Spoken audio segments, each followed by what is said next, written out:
碌屎可能攞碌屎。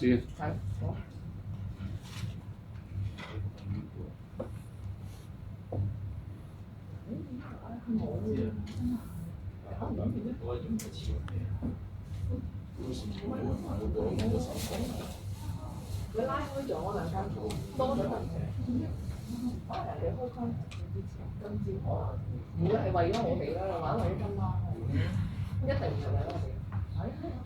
好好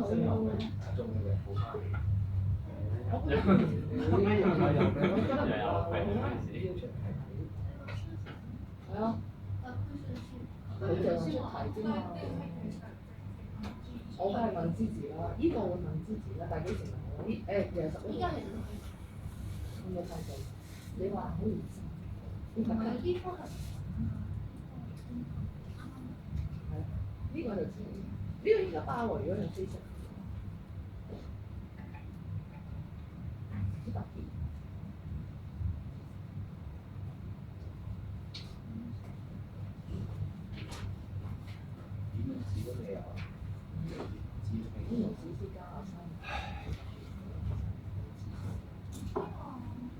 係啊，呢個11月4號，呢個31號，考慮先。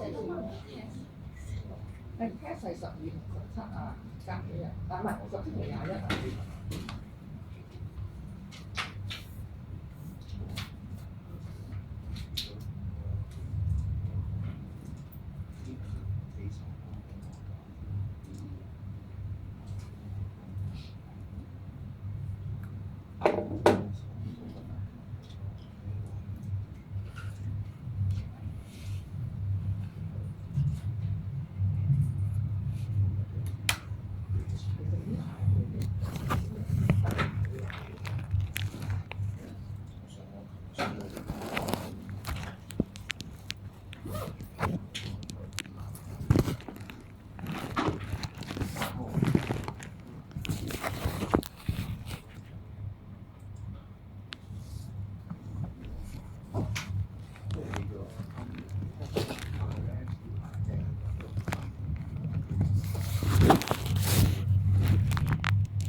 Okay, sorry about the delay because the space colleagues didn't send the PDF file to here, so they didn't print it out. But that's why I was out trying to get them to do the printing.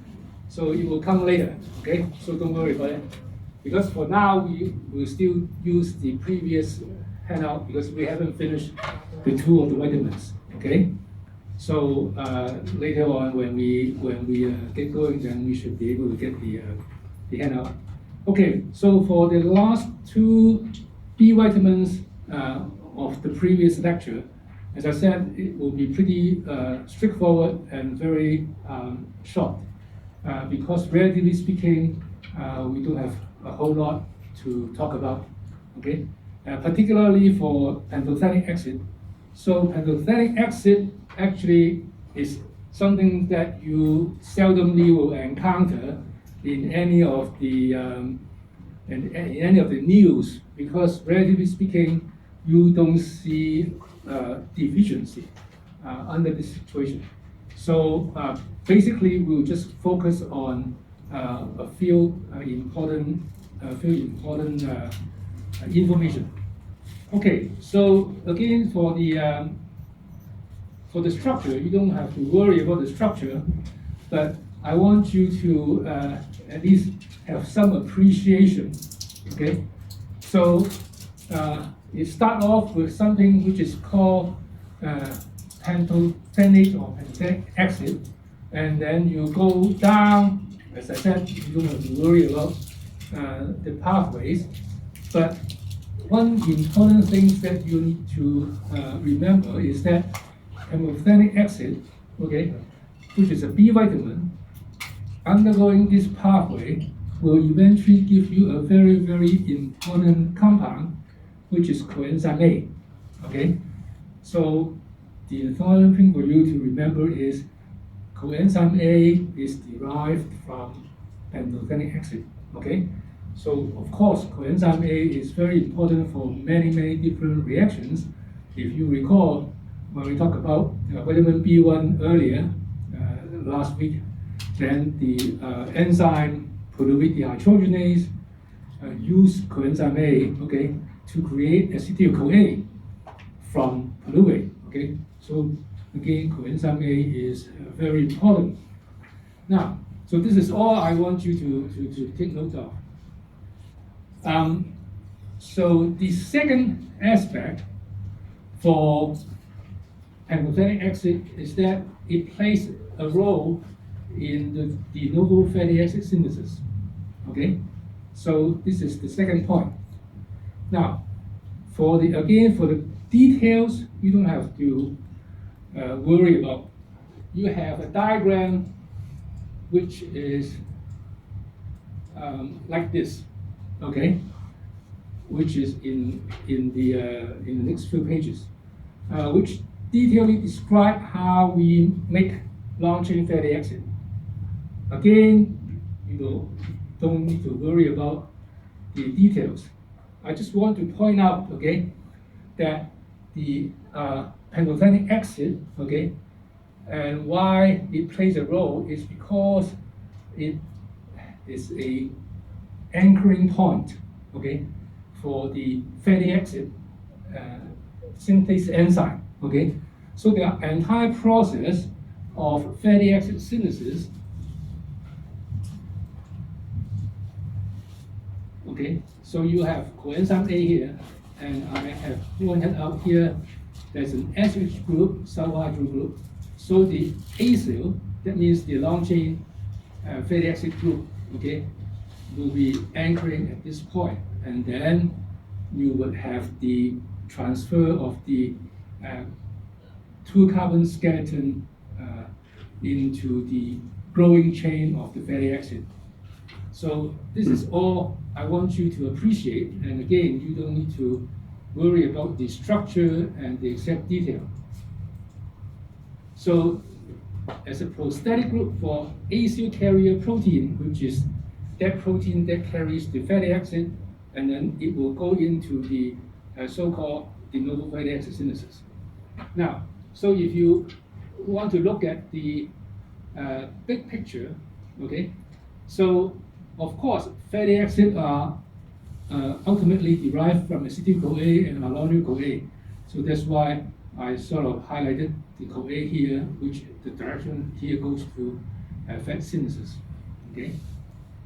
Now, then the last point for you to appreciate is the so-called acetylation process.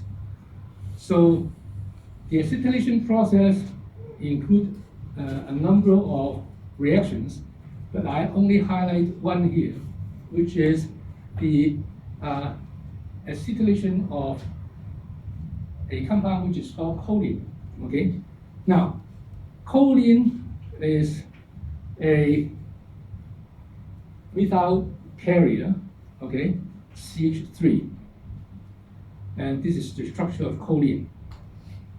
Choline, by this enzyme, will make acetylcholine. Now, why I tell you this is because acetylcholine is a neurotransmitter. Okay, so our brain, our nerves need acetylcholine. Okay, and the again, the coenzyme A is involved in this process. Okay, so what you need, okay, is to appreciate this entire process. So there are 3 points. The first one is that it is the precursor of CoA.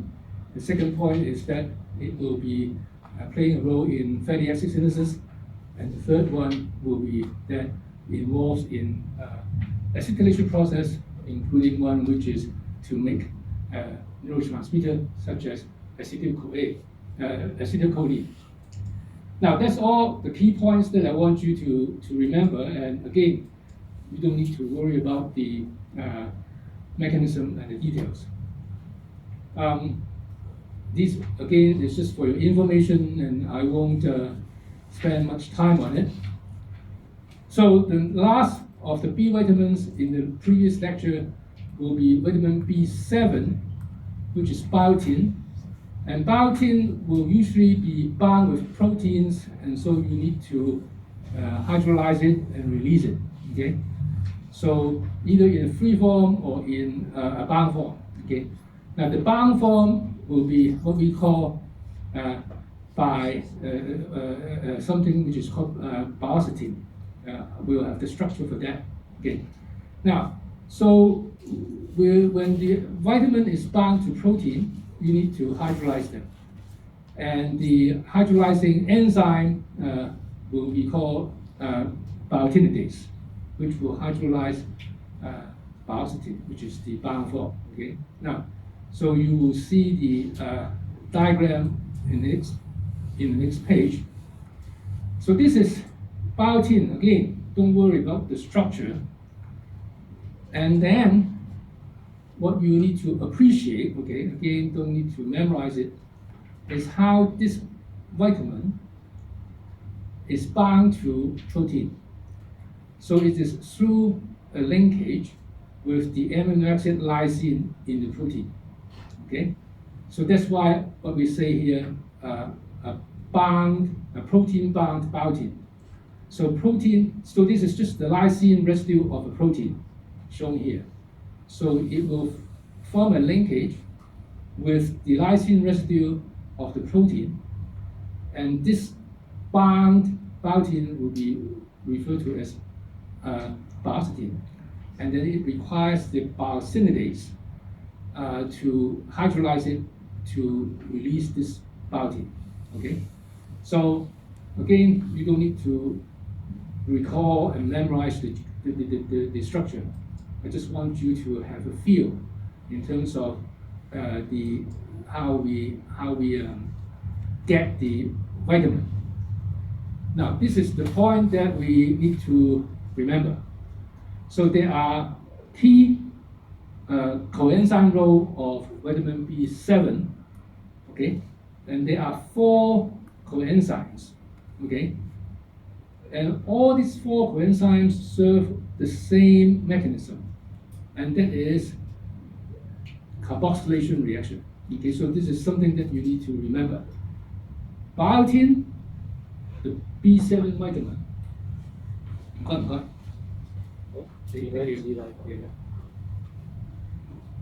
can pick it up later. Okay.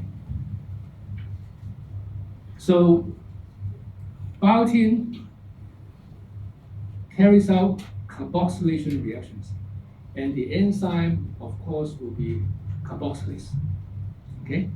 Now there are other non-coenzyme roles which we will not focus, because that tend to be too complicated and we don't have the time. So we will just focus on the coenzyme role, and so I want you to remember these 4 coenzymes. Okay. Pyruvate carboxylase, acetyl-CoA carboxylase, propionyl-CoA carboxylase, and then, of course, these are more familiar to you, and this one is not as familiar with you, and we will show the details. Okay, so this is just a summary of the 4 coenzymes, highlighting the individual role and the significance of the reactions. Now, so for pyruvate carboxylase, what does it do? Converts pyruvate to oxaloacetate. acetyl-CoA carboxylase forms malonyl-CoA from acetate, which will be the first step for fatty acid synthesis. And then propionyl-CoA carboxylase will convert the 3-carbon CoA, fatty acid CoA, to a TCA intermediate, which is succinate. Again, I'll show it to you. And then the last one will be related to amino acid metabolism, and the amino acid is leucine. Now, so at least you need to remember the name of these enzymes, and I don't need you to memorize the reaction, but at least you be able to have an idea of what we mean by carboxylation. Okay?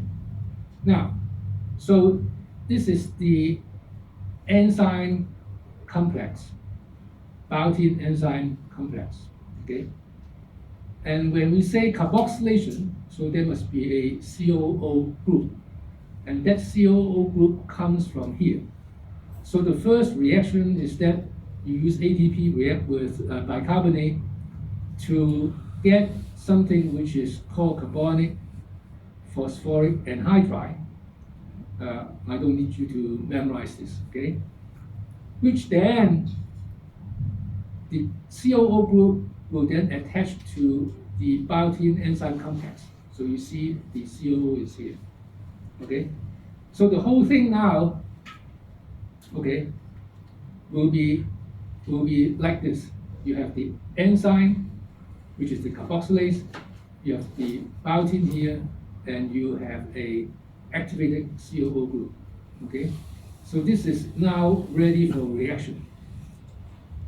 So the reaction will then be like this. So an example is pyruvate converted to oxaloacetate.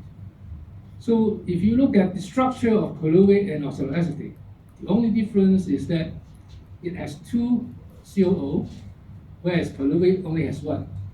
So the extra COO comes from this complex, which carries the COO, okay? And that is the role of pyruvate carboxylase, okay?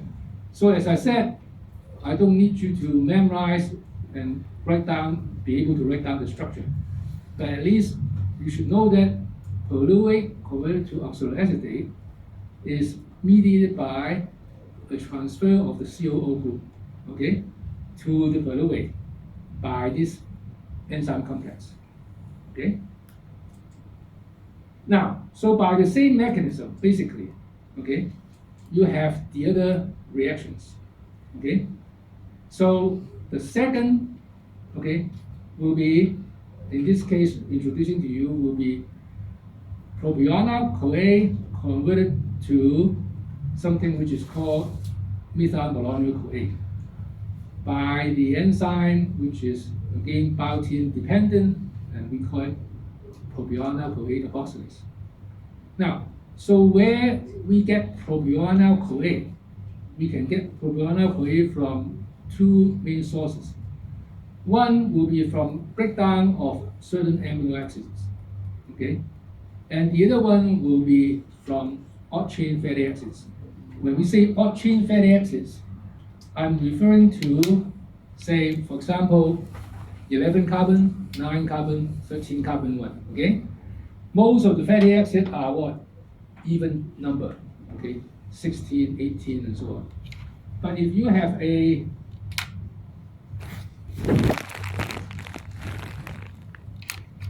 say a 7 carbon fatty acid, and you oxidize it, oxidation or beta oxidation, what does it do? It will cleave 2 carbon at a time to generate acetyl-CoA. So every time you do this, then at the end, you get a 3 carbon, which is what we call odd chain, the remaining of the odd chain. So 3 carbon is propionyl. Propionyl refers to 3 carbon skeleton, okay? So the propionyl-CoA will be added on by the carboxylase, okay?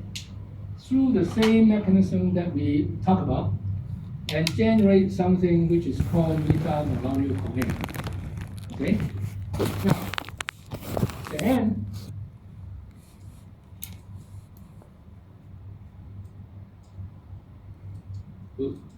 now here I say refer to vitamin B12 because when we talk about B12, you will see this compound again. Okay? So now methyl-malonyl-CoA will feed into again the TCA cycle by certain mechanism, which we will talk about when we talk about B12. Then we have the leucine. Now again, you don't need to memorize the pathway. Okay, at least you know that it is the enzyme which is beta methyl-malonyl-CoA carboxylase, which will take care of the metabolite of leucine. Leucine is an amino acid, and generating something which is called beta methyl-butyl-CoA.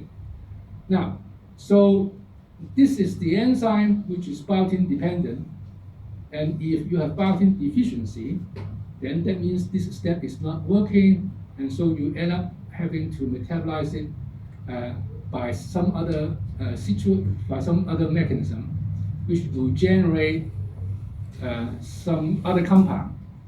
And in this case, hydroxy isovaleric acid will increase in the urine, and that is one of the diagnosis of biotin deficiency.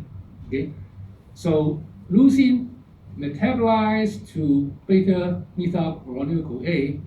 If you have carboxylase with biotin, then it will further go down. If not, then it will go this way. Okay. Now, so biotin, from a nutritional standpoint, only two key points here.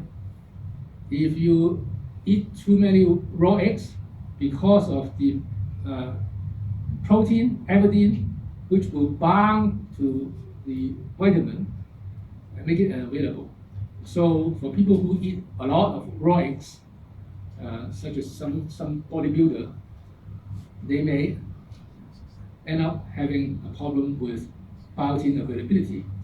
Now, only raw egg, because if you cook the egg, the avidin will be denatured, and then it will no longer bind the vitamin. And then you have a drug-nutrient interaction, which will be a anti-convulsive drug, and that is for people with epilepsy. Okay, so the anti-convulsive drug, which controls the seizure, okay, is also anti-biotin. Okay, so it will decrease biotin absorption, and so usually for people who are taking epileptic drugs, they may also be given vitamin B complex supplementation. So there are a number of situations which will be at risk of vitamin B7 deficiency. Now, so epileptics, that is the epileptic drug, okay? Excessive egg white ingestion, that will be the raw egg. And then I have one term which is here, a chlorohydra. I want you to take note of it because we will be talking about this again. What is a chlorohydra? Chloro refers to hydrochloric acid. A means lack or absence. So that means lack of hydrochloric acid. Now, where you find hydrochloric acid is in your stomach, and that is for digestion purpose. So a chlorohydra is a situation in which an individual cannot produce enough acid for digestion of food. So when you have not enough acid to digest food, the food is not digested completely, and so some of the protein-bound or food-bound essential elements cannot be released for absorption, such as, for example, biotin. Okay, and when we talk about the trace element, we will also talk about iron deficiency, which may also be due to a carbohydrate, because iron also can be bound to food, and therefore if you don't have enough acid, then you cannot release the iron, and therefore lack of absorption lead to iron deficiency. So a carbohydrate is a condition I want you to remember, okay? Now, so I'm not sure if you have seen supplements which are sold for advertising for good for your hair, skin, and nails with biotin, okay?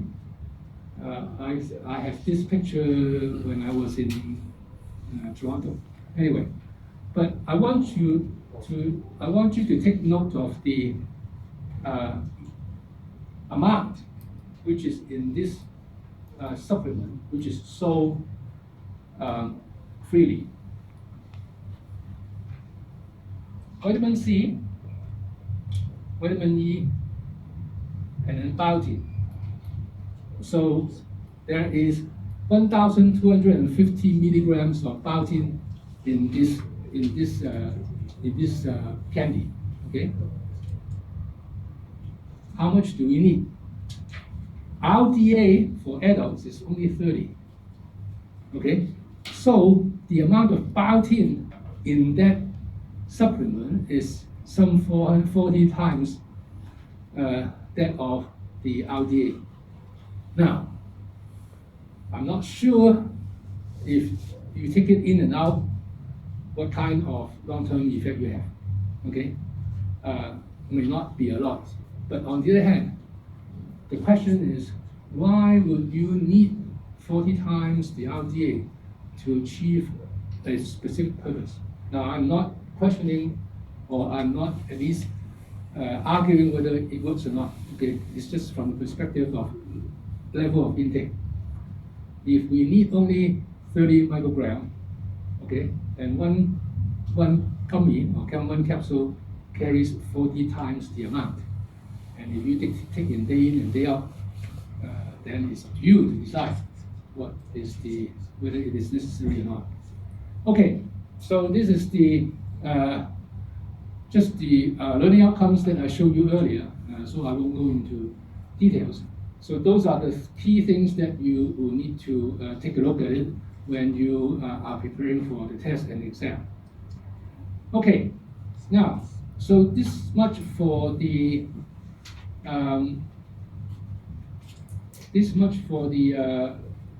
vitamins of the previous handout. And what I want to do is, just in case, if you are not familiar with the HbA1c and the HOMA, then this is the information that you may want to. I will set it out again, so don't worry. So if you remember, because we will talk about HbA1c and HOMA many times, so I just want to make sure that you do understand what is going on. So HbA1c, of course, is the glaciated hemoglobin, which is a non-enzymatic glaciation of the glucose with the hemoglobin. And so it is reflecting your long-term glucose homeostasis. So it's much better than a fasting glucose level. A fasting glucose may reflect, yes, a short-term glucose homeostasis. But because blood cells will last for what? 3 months, 120 days. So the amount of hemoglobin formed, and then over a period of 3 months, and how the degree of glaciation with the glucose will reflect a long-term glucose homeostasis. So the higher the value, the worse off you are in terms of the ability to control the glucose. So if you look at this chart, so somewhere around 6.5, but in fact 6.5 is usually considered to be quite high. So if you want, the ideal thing is that you don't go above 6.2. But anyway, the lower in the range of 5 point something and less than 6 would be ideal. Now, then the HOMA IR. So as I said, HOMA IR is an index of insulin resistance. So IR represents insulin resistance, and HOMA is the term homeostatic model assessment. So this is the terminology, and so we usually just usually the short term, and it is basically the product of glucose and insulin, fasting glucose and insulin. So depending on which unit you use, milligram or millimole, then you have different numbers at the bottom. But the key point was the glucose concentration multiplying insulin concentration. And as I said last week, so you can have high glucose, normal insulin, normal glucose, high insulin, or normal glucose, normal insulin, or high glucose, high insulin. But either way, if one or both are high, then you have a higher value. Okay, so a high value of HOMA IR will reflect an increase in degree of insulin resistance, which of course is not good from the concept of glucose homeostasis. Okay, so this is all for the previous lecture, and then we will move on to the last two B vitamin, which will be the folate and B12, and the handout is here, so you can pick it up.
Okay, so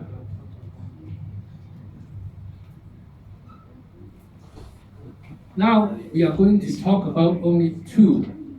The two vitamins are left for this lecture because they are closely related and there are a lot more details and more difficult things for you to remember. Okay, so I will go step by step and I will again tell you what you need to remember, okay, what you need to understand. Tends to be a bit complicated because of the various pathways involved. So what you need to appreciate is, for example, the food sources of folate, understand how they are absorbed and then transported, some of the key food sources, the key reactions, and then how it interact with vitamin B12, some of the pathways that they share together, signs and deficiency of symptoms, how we evaluate the vitamin status, and then we'll highlight one particular compound, which is called homocysteine, and we'll talk about that a lot.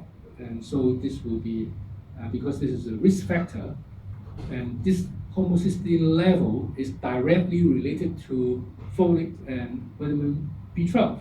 That's why we put this together here. And then some polymorphism situations. Now, this is the diagram that I have, but I enlarge it for this one. So the previous one is the same diagram, only it carries the explanation. But for our purpose, we look at it now. Don't get scared. You are not going to reply to memorize this diagram, okay? But I want you to be very familiar with it, okay? As of now, you probably have no idea what this is. But I want to highlight a few things.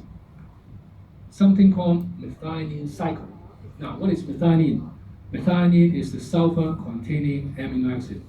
Okay, it's an amino acid which contains sulfur. We call this circle methionine cycle. Then we call this folate cycle. Folate, of course, is your B vitamin. And then you can see that they interact and share one common point. Okay, that common point. And if you look at it closely, then you will see B12, okay? And there's a B2 here, okay? So folate with B12 here, well, we will talk about B2 later. So folate, B12, and then methionine. That's why we have these two circular reactions, okay? What is MS? Huh? MS. Where? M5, Huh? MS. Oh, beside the B12. Yeah, MS, right? Yes, she want to know. This is an enzyme, okay, which I will talk about, okay? This is the name of the enzyme, okay? So don't worry about it now. I'm just giving you the big picture now, okay? We will then close in and talk about small bits and pieces. Now, then I have a blue arrow here and saying methylation. Okay?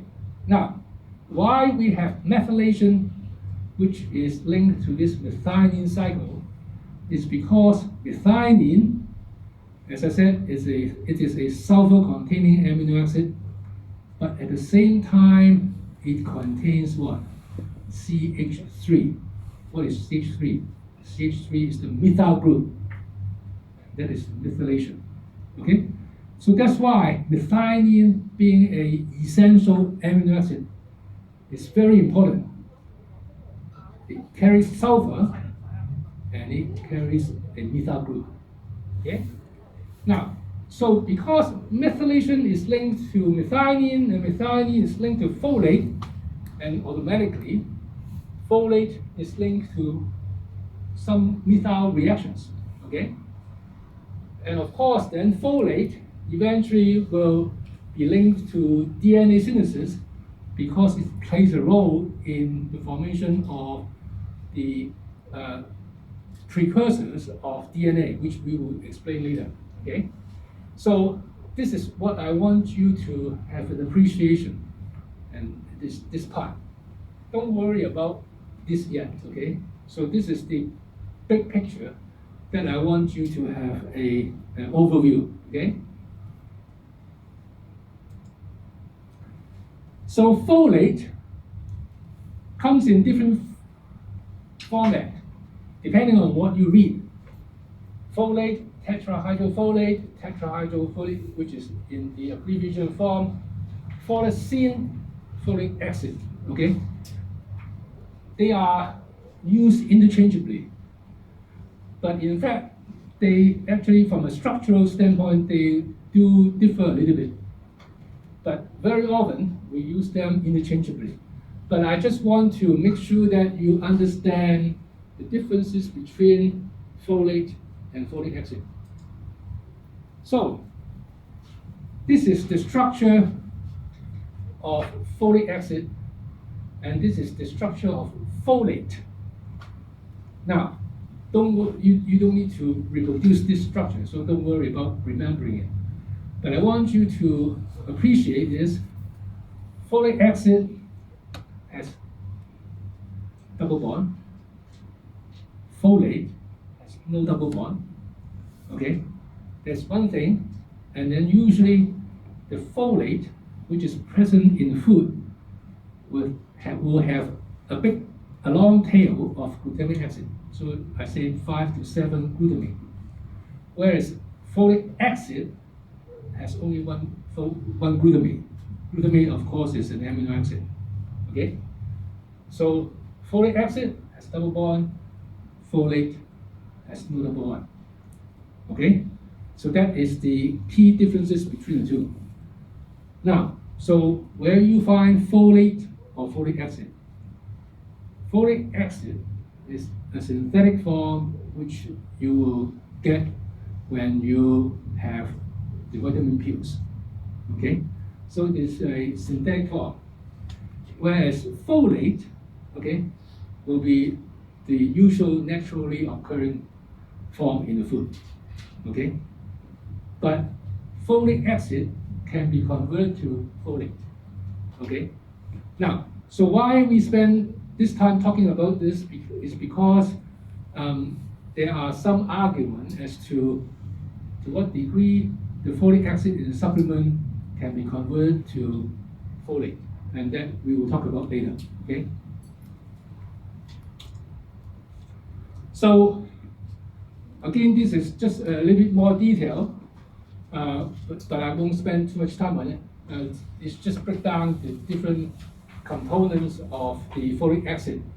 But what the key point here is, as I said, for the body to use folic acid, it needs to be reduced. So folic acid, which is the double bond, is the oxidized form.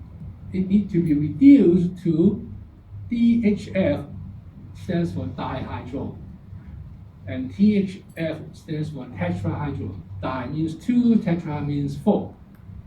And then to methyl tetrahydrofolate. Now, methyl group comes in. So if you take in a vitamin capsule which contains folic acid, then you need to reduce it to DHF, THF, then methylate it, okay, before you can actually get it into working for you, okay? So folate, the vitamin exists primarily in nature, okay, which is the folic form, and it is polyglutamate. That means it has a tail of glutamic acid, okay?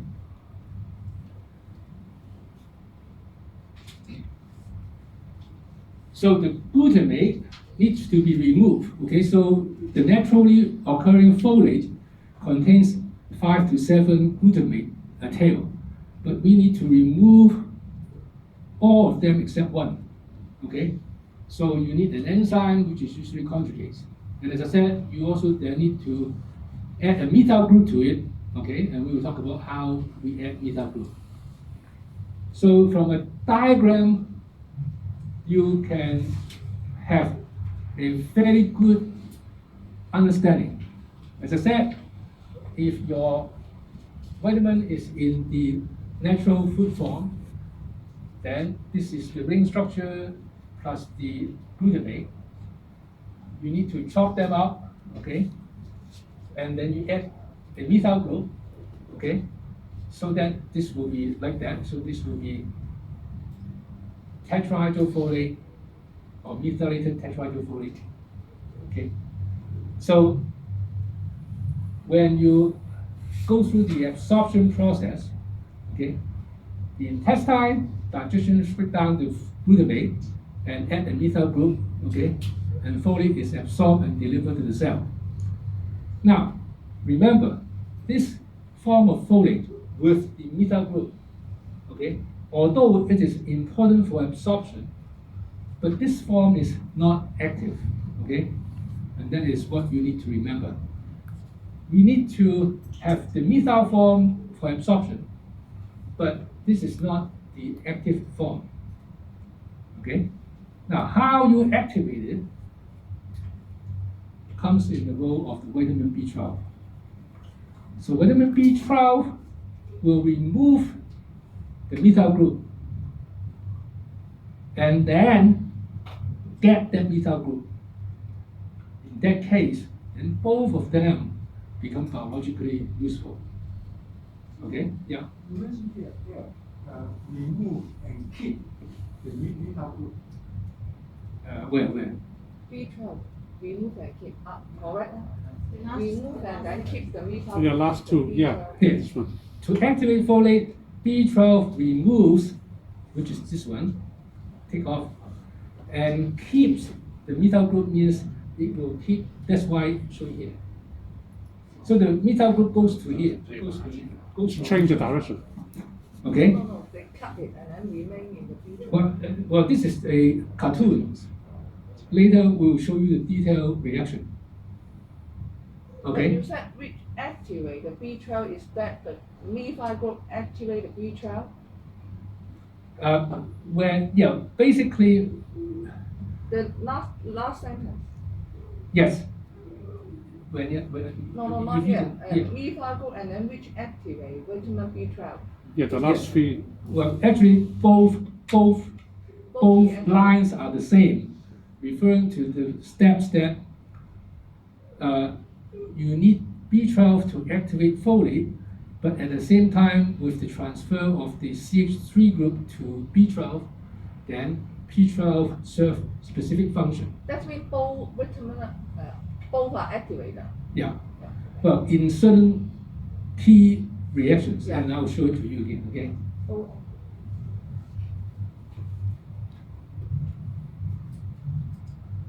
So this is the folate in the food, and of course some food will be either enriched or fortified with folate, and that's why you would have to make a difference between the two, because when you have folate or folic acid, which is put into the food, so this is a chemical form, okay, and the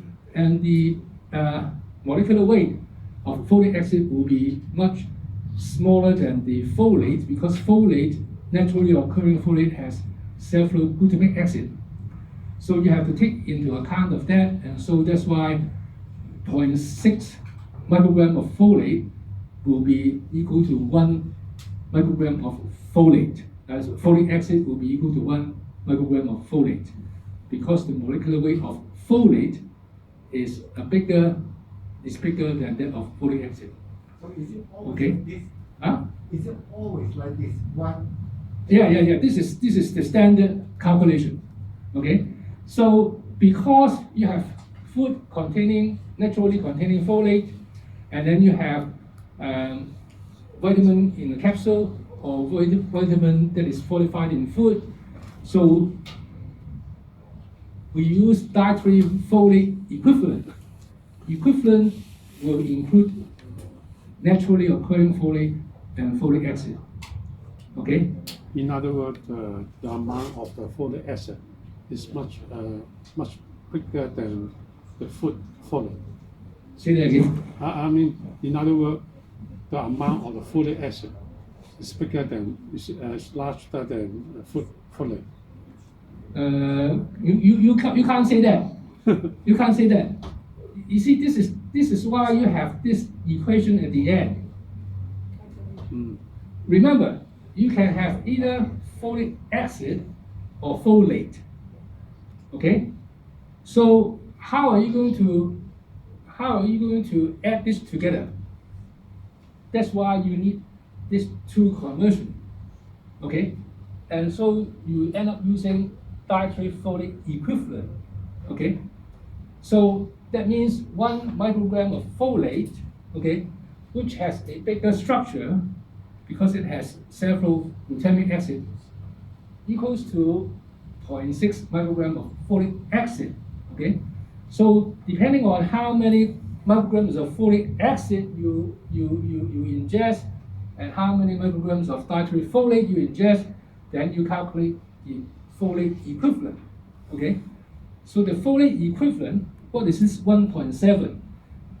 Basically, it's just 1 divided by 0.6 is 1.7. Okay, so this is what the equation gives you. Okay.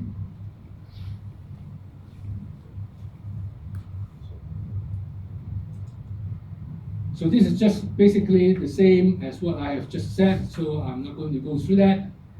We will talk about the enzymes later. So the requirements, this is just an example.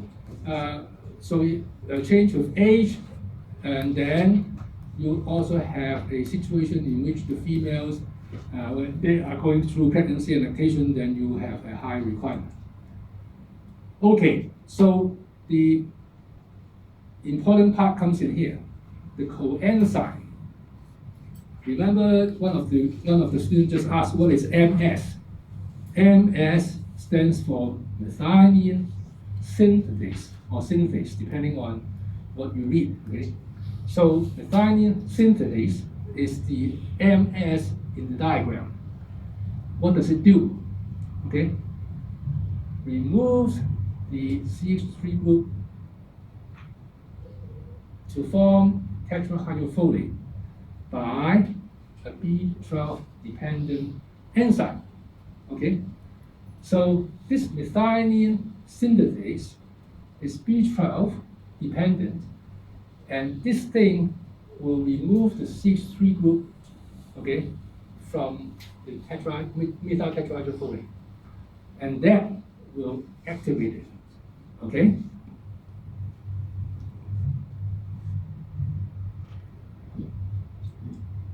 Now, so you will be saying, wow, you're going to ask me to remember all this? No.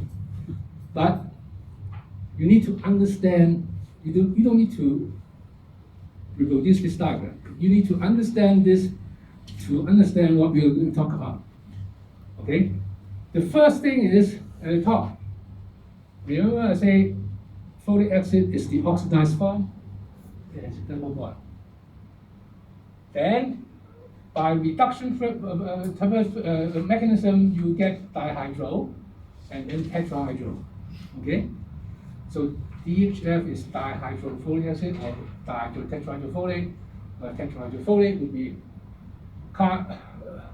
position number 5, 6, 7, 8. So 5, 6, 7, 8 tetrahydrofolic acid. Okay? Now, then if you look at down here, this is the parent compound, THF. But in position 5 and 10, okay, of this ring structure, you have different attachments, which then gives you at least 1, 2, 3, 4, 5, 6, 7, or 6 or 7 different forms of tetrahydrofolate. Again, as I said, you don't need to be able to reproduce this, but I want you to remember at least 2 structures. 5-methyl. What is 5-methyl? Nitrogen 5, a methyl group, so it's 5-methyl. And then this one, CH2. Now, carbon has 4 bonds, right? So 2 with hydrogen, the other 2 bonds with nitrogen, one with N5, one with N10. And that's why it's called 5,10-methylene tetrahydrofolate. So the carbon, instead of just on carbon, nitrogen 5, now the carbon share between nitrogen 5 and nitrogen 10. Okay? So if you are lazy, you don't want to remember the rest of the diagram, remember this too. Because repeatedly we will be seeing these 2 structures all the time. Okay? So what is the difference between this one and that one? The carbon is shared between N5 and N10. The carbon is just at N5. Okay? So that's the basic difference. Okay? So I want you to remember this and that at the minimum. Okay? But this is only from the synthetic one, right? What? This is only from the synthetic one, the folic Oh, no. Sorry.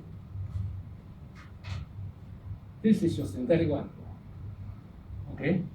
You have, you see, tetrahydrofolate. So you have to go through that at least up to here before you can get this. Oh, this is the end product of the THF from the folic acid. Yeah. So if you eat naturally occurring folate, then you can add this. Okay. But if you are taking vitamin pills or fortified food, the folic acid has to be converted to this one before this occurs. But how can you convert the THS to this one from the synthetic one?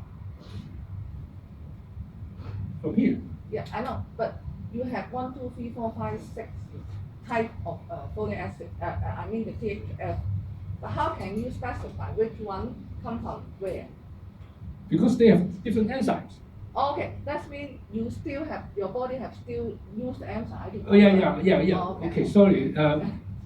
They don't come in food. Okay. Yeah. Come in food will be this form or this form.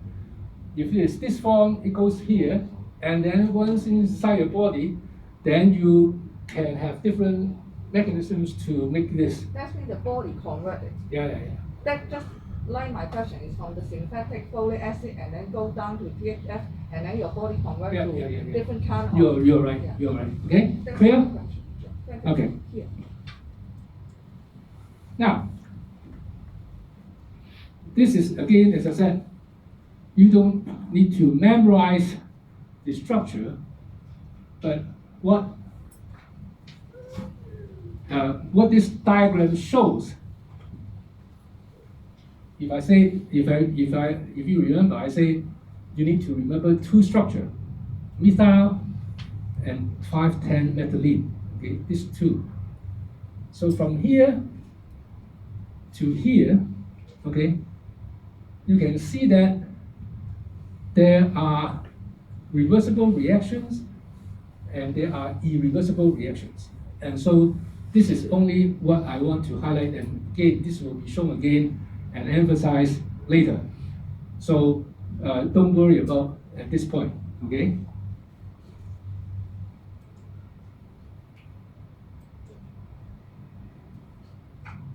Now, so 5-methyl tetrahydrofolate, okay, cannot be reoxidized. That means, again, what I show here, this is the only one direction reaction, okay, which you will see again later on. Okay, functions of folic acid or folate. In amino acid metabolism, in the formation of purine, pyrimidine, etc. Okay, and it interacts with a variety of other B vitamins.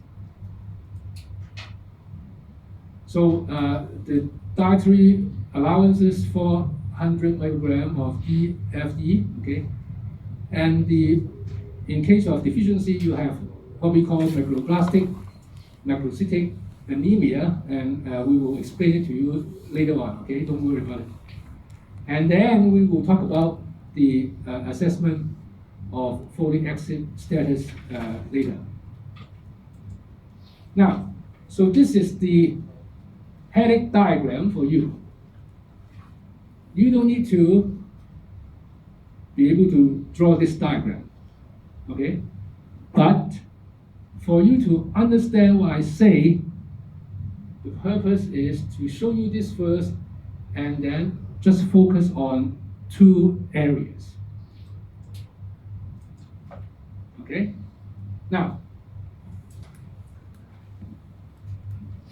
so we have the food, either folic acid or whatever, goes to dihydro, then tetrahydro. So here we'll have the THF. Now, what you just asked, what are the other compounds? These are the other compounds which our body makes. From here, I just want you to focus on the blue and the green. Okay? So first, the blue. Okay? From THF, we can go to 510. 510 means the carbon share between the N5 and N10. And this is a what? Reversible reaction. Okay? And if you look at it, PLP. PLP is vitamin B6. Okay? So that means to effectively convert THF to 510, you also need B6. Then you have 510 going this way to 5-methyl. So remember, what's the difference between 510 and 5-methyl? The carbon share by N5, N10. Now the carbon only shared by N5. So that means it breaks that carbon bond with N10. Okay? And then gives you 5-methyl. But this is a one-way reaction. What does it need? NAD, P, FAD. That means vitamin B2, vitamin B3. The enzyme, you have to remember it, and you remember it later. Or now, methylene tetrahydrofolate reductase. Okay. Then you have 5-methyl tetrahydrofolate. Remember, this is not active. Okay, this is not active. This thing. To activate it, okay, you need to remove the methyl group. B12.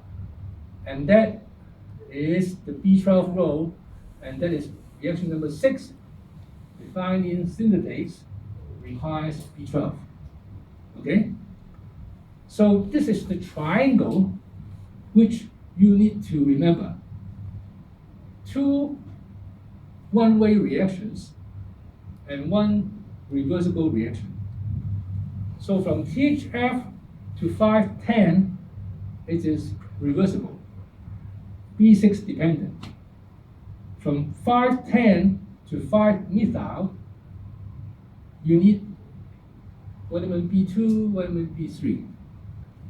From 5-methyl to THF, you need vitamin B12. Okay? So this outline to you basically one of the most important part of the whole folic acid metabolism. Okay? How many B vitamins are involved in here? 3. You have the folate, 4. you have the vitamin B6, you have 5. 2. vitamin B2, B2, vitamin B3, B3, and then B12. B12. 5 vitamins in this triangle. Sorry, 5. 5. 5 vitamins.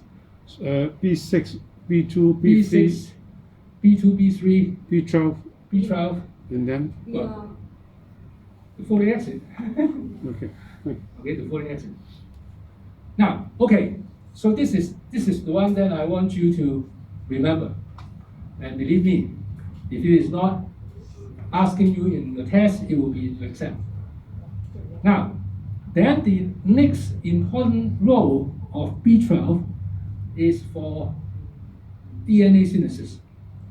Okay? And in this case, I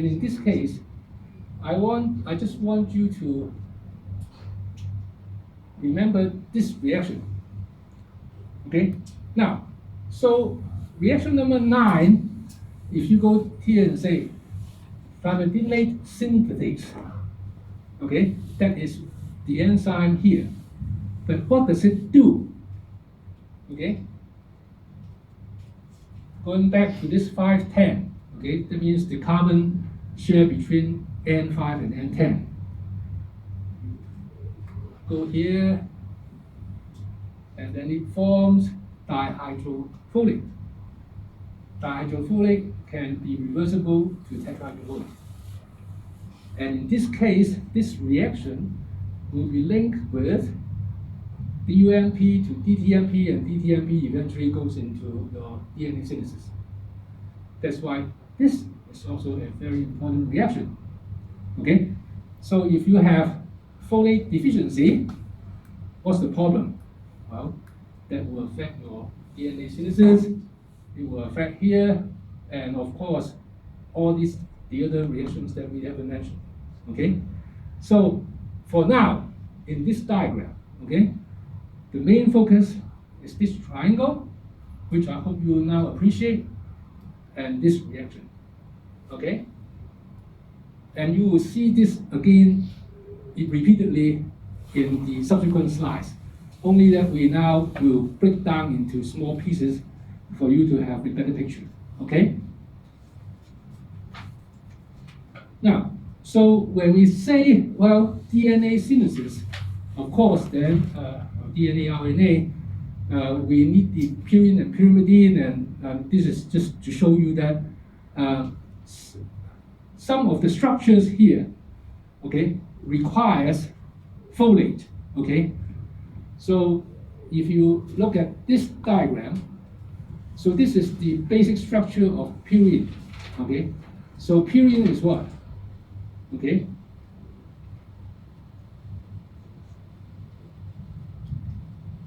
This is the purine ring. And so here, the carbon here is come from what we call formyl and methionine. Now, you don't have to remember this, but if you look at this and this, and if you go back to the diagram here, okay, you will see formyl, okay? You will see methionine, okay? So these are some of the precursors for the eventual incorporation into the purine ring. So forming the purine ring, we also need the folate. Okay, this is just to provide you with the perspective. I don't need you to memorize the structure. Okay. Now, so we now go into a bit more detail with that reaction, which is going to give you the DNA. Okay. So remember, we need DUMP go to DTMP, and then DTMP to DTTP, blah, blah, blah, blah, and so on. The key reaction is reaction number 9 in the previous big diagram, okay? And the enzyme is thymidinate synthase, okay? Now, what does it do? What does it do? The oxyribophosphate to the oxyribophosphate, DTMP, DMP. Only difference is a methyl group. Okay. This one doesn't have the methyl group. This one has the methyl group. Okay. So, where is that methyl group comes from? The methyl group comes from here. Remember, this is the carbon that has bonding with nitrogen 5 and nitrogen 10. Okay? So that carbon will cut off the bond and then give it to DUMP and give you DTMP. Okay? Now, So this is the reaction line of the big diagram, okay? So the enzyme is methylene synthase. Now, so when you get DTMP, then the methylene tetrahydrofolate will be converted to dihydro, okay, which can then go to tetrahydro, and then you can have the regeneration of the reactions, okay? Now, so what's shown here, okay, is what's shown here is a drug, okay, in this case, which will block this step, and that is conversion of dihydro to tetrahydro. Okay. Now, so what is the purpose of methyl tracing?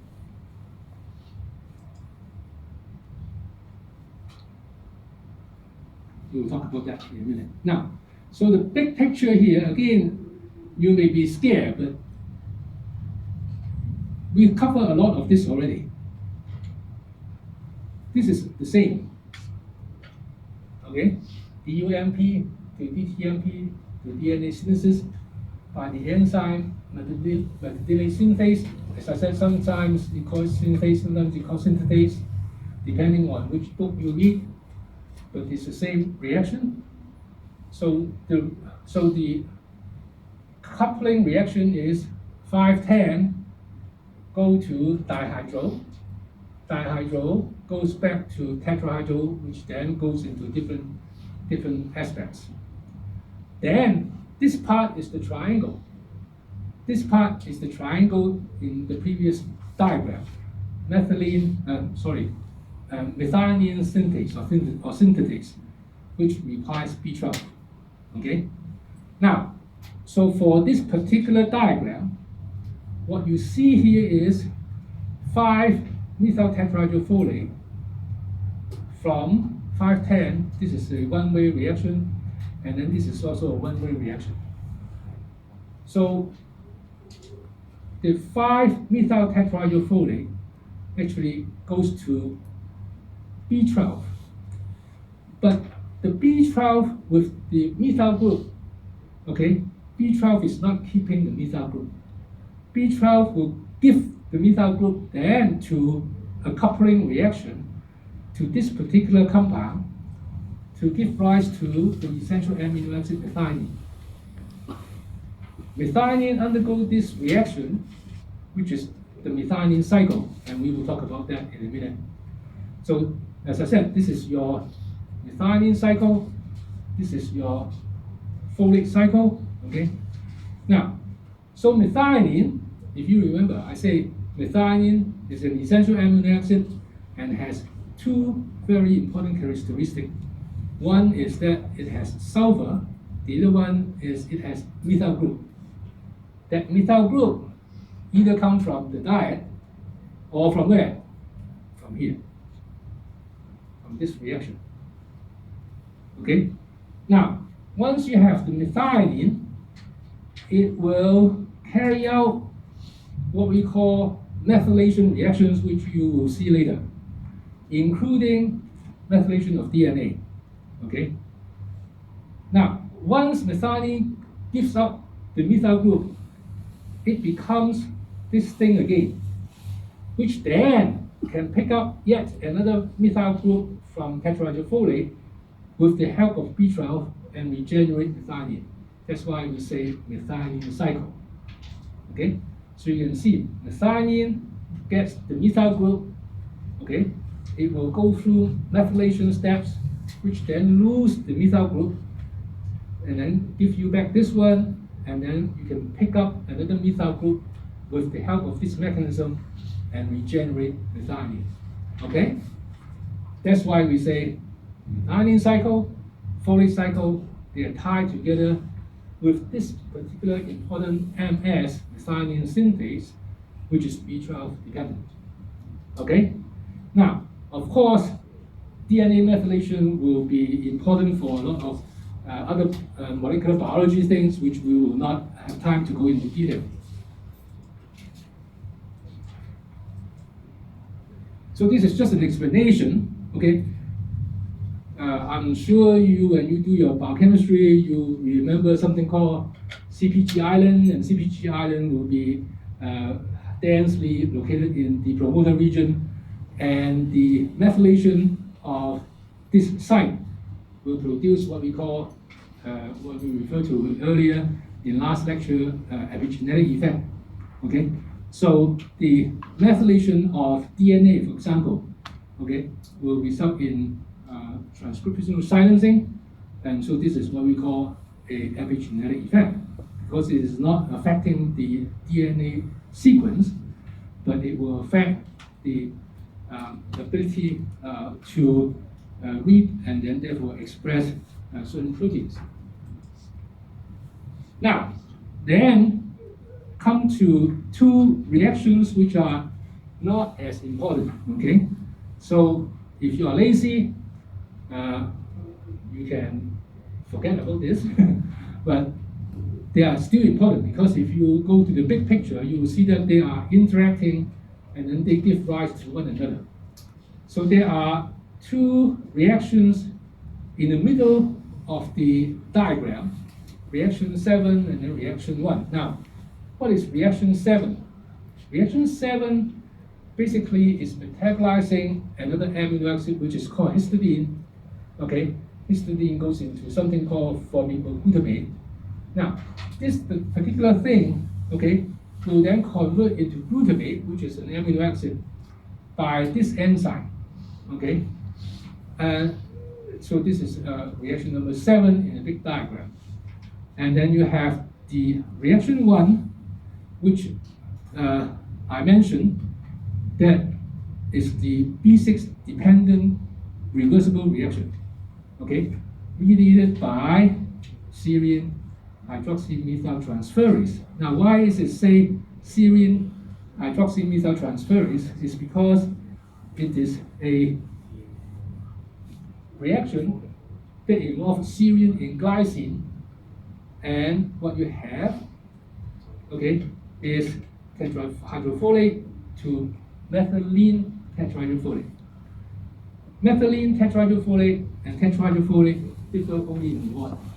It has a carbon, this one doesn't have a carbon, okay, in the N5, N10, because 510 refers to N5, N10 position that has a bonding with one carbon.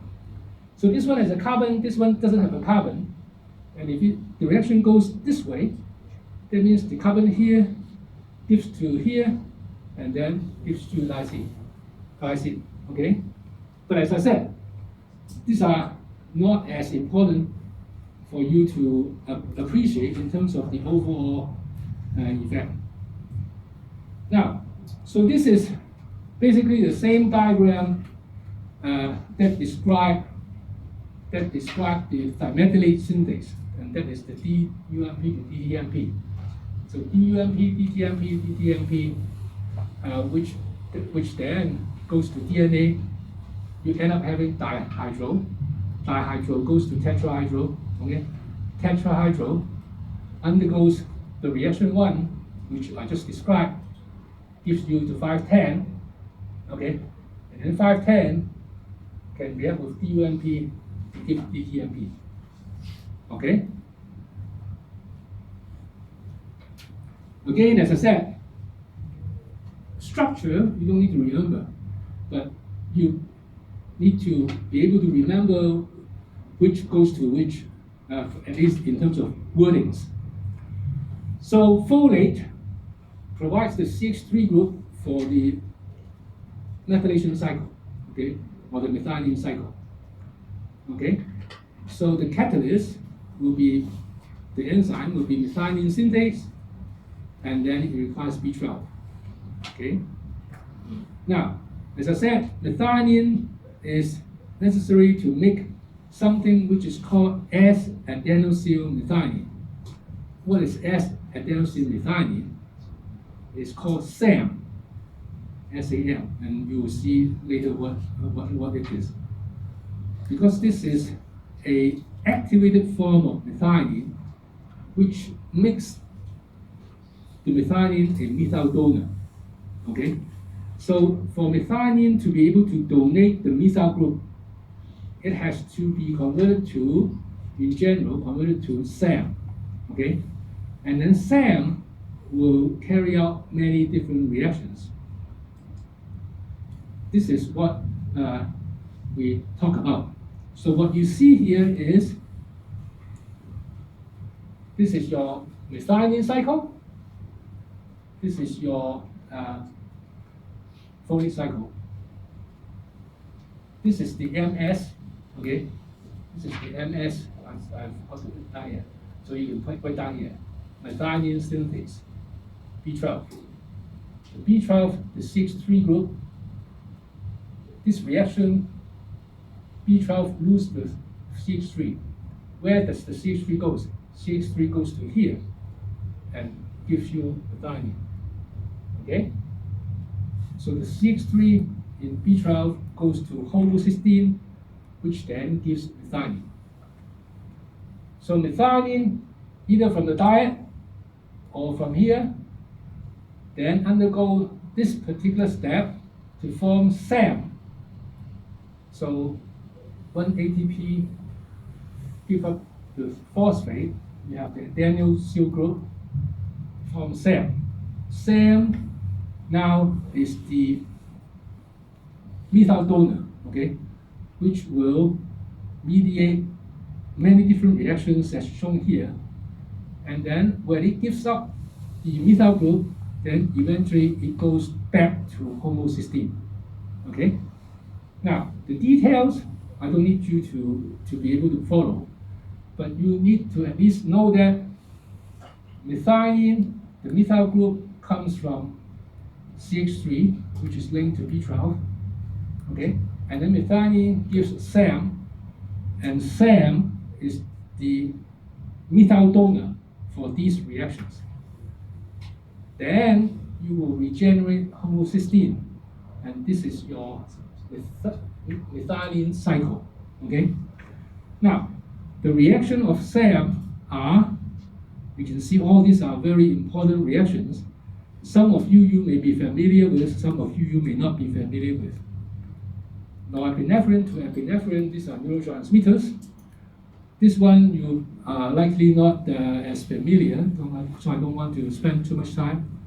Nucleotide, methylation of nucleotides, okay? Forming phosphatidylcholine, which is very important for your cell membrane. Formation of melatonin, okay? Melatonin is what we call the polyhexyl, which is a neurotransmitter, okay?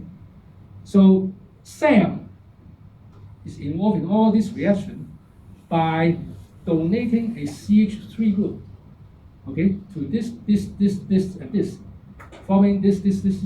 Okay, so these are all methylation reaction. And the methyl group comes from where? From methionine. Okay?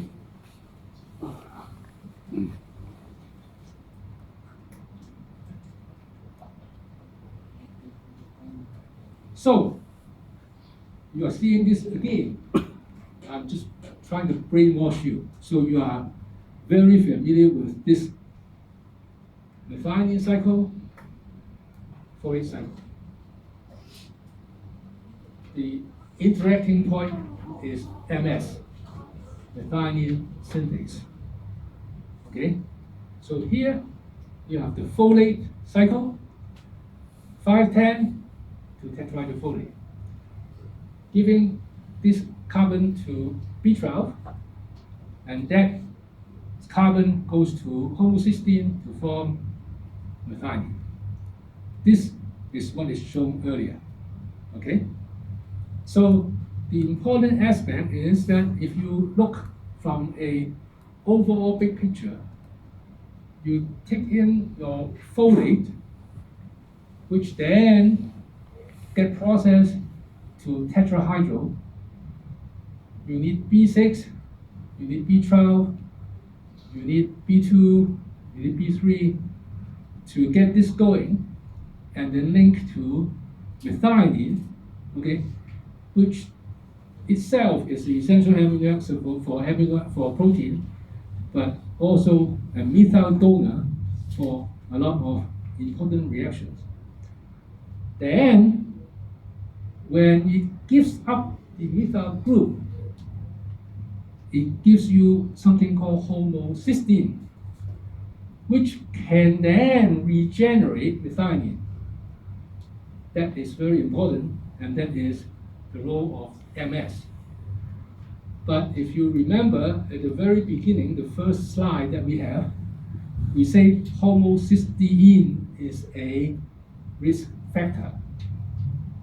So if something wrong with the metabolism,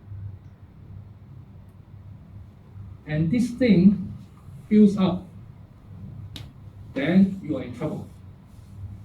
And then we will talk about that in a minute, okay? Now, an additional thing for you to appreciate is, as I said, methionine is a sulfur-containing amino acid. It has two characteristics. It carries the sulfur and it carries a methyl group. This is the part for methyl group. The sulfur is in here. Methionine gives up the methyl group, becomes homocysteine, and it will go down another pathway which will give rise to a variety of sulfur amino acids. Okay? And the first step, or first two steps, is vitamin B6 dependent, and we will explain it to you later. So this we say transsulfuration pathway. Okay? And that means sulfur amino acid, sulfur-containing amino acid metabolism. Okay?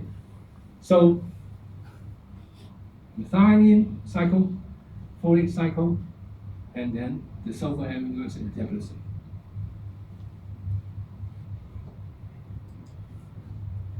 So when you have folate deficiency, because folate is important for DNA, and we need DNA for a variety of things, including production of cells and so on. And so you end up having something which is called macrocystic anemia. Now, we have macrocystic anemia either with folate deficiency alone and or with or without the presence of vitamin B12 deficiency.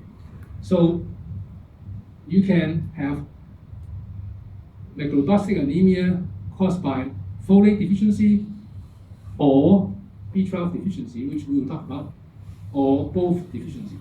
Okay, this will be big cells, okay, with big cytoplasm, okay, and a contrast to that of what we call later, we'll talk about iron deficiency later. Iron deficiency produces small red cells. Hypochromic means pale, okay, light in color. So iron deficiency will produce macrocytic hypochromic anemia, whereas folate plus a negative B12 deficiency will lead to something called macroblastic macrocytic anemia. Now, so we come to how we assess folate status. Okay? So there are a variety of methods, but we will spend time talking about the last one, which is the oxyuridine suppression test. Okay, now, so briefly for this one, if you remember a few slides ago, I mentioned that there is a reaction which you not necessarily remember, which is for metabolism of the amino acid histidine, which gives rise to formimoglutamate, which then gives you glutamate, and that is the reaction. And so if you have which is folate dependent, and so if you have folate deficiency, then you may end up having an increase of this compound in the urine, which can be one measurement of folate deficiency. But we are not going to focus on this one, okay? We're going to focus on this one, which needs a little bit of explanation. Now, so don't worry about reading this first, okay? Let's just focus on this, okay? Basically, we covered this already. Only now I put in certain emphasis for you to understand. Now, we talk about DUMP to DTMP, right? That is by reaction 9, and that is by thymidylate synthase. Okay? So, in order to get this going, then you have to have a good folate in a diet, as well as, of course, B12. Now, DTMP will eventually goes to this and then DNA. Okay. Now, DTMP can either come from DUMP, which is what we call de novo pathway. That is, that you can originally synthesize this from this. But there is a what we call salvage pathway, and this is, we can call it a side pathway. And that is DTMP can be derived from thymidine. Okay, so this compound, okay, can give rise to DTMP. So what we do is we put a little bit of thymidine, which is tritiated, so you have a radioactive label. Okay, and then you put it in the reaction. Okay, and then you want to measure the degree of tritiation in the DNA. Okay, so you do this first. So you add a little bit of tritiated compound, which will give rise to DTMP, and that will be independent of the folate and B12. Okay, then you'll be able to pick up some tritiated DNA. Now, then you repeat this again by, of course, adding the tritiated thymidine, but you also add the oxyuridine. Now, the oxyuridine is abbreviated as DU, which will give rise to DUMP, and it will go through this de novo pathway. Okay. Now, if you give DU, which give you this, then goes into here, what happens to the amount of tritiation? The amount of tritiation will decrease because you have another source of DTMP. Okay? So that means the tritiation with the addition of DU will be less than without DU. Okay? Now, so that is the background. For normal people, you can get a reading. But what if you have either folate or B12 deficiency? If this is not working as what you wish, then the amount of DUMP going this way will be less, right? So you still will have relatively higher tritiated DNA, right?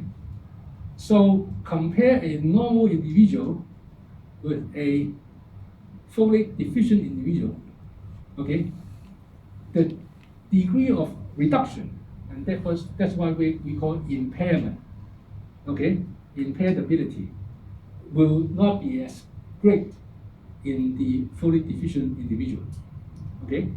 So with that background, we can go into reading this. So the test measures the impaired ability of deoxyuridine to suppress incorporation of tritiated thymidine into DNA of culture bone marrow cell. Okay, that is expressed as tritiated thymidine uptake after DU addition, which will be a low value.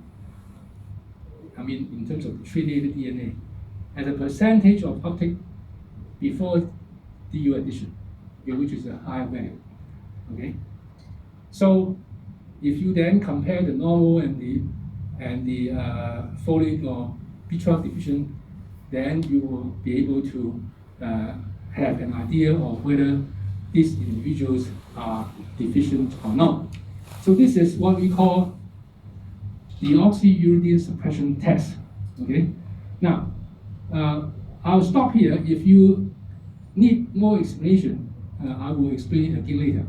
So what I'll do, I'll move on, and then again at the end, if you cannot understand, I will repeat it this again. Okay. Now, so basically, again, you don't need to remember these numbers. So the suppression test is basically to be able to delineate folate versus B12 deficiency. Okay? If you remember, folate and B12 are linked together. Okay? If you have deficiency in one, you may not work with the other one, and so on. So under this if you look at the diagram here, okay, so if you have only B12 deficiency, but you only add folate, then the reading is still abnormal. The other way around, if you have folate deficiency, and if you add B12, you may still having it abnormal. Of course, if you have both deficiency, you need to add both in order to get a normalization of the reading. So this is one of the several methods to distinguish folate versus B12 deficiency. And later on, I will also tell you another method to specifically look at B12 deficiency. But there are some trouble. So that's why we need a number of different methods. Okay? Now, so if you remember several slides earlier, I showed you this diagram. Okay? DUMP, DTMP, the enzymes dimethylene synthase, giving you dihydro and then tetrahydro. And then you have a drug which can inhibit this step. Now, why this drug? Because you have to get back the tetrahydro in order to complete this reaction again. You see, this is the tetrahydro.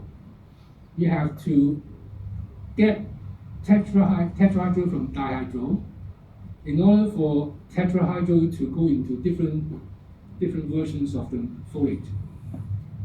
But if you have a drug which blocks this step, okay, then that means you are reducing the availability of folate, okay, and that is the purpose of this for treating certain diseases, okay, arthritis, psoriasis.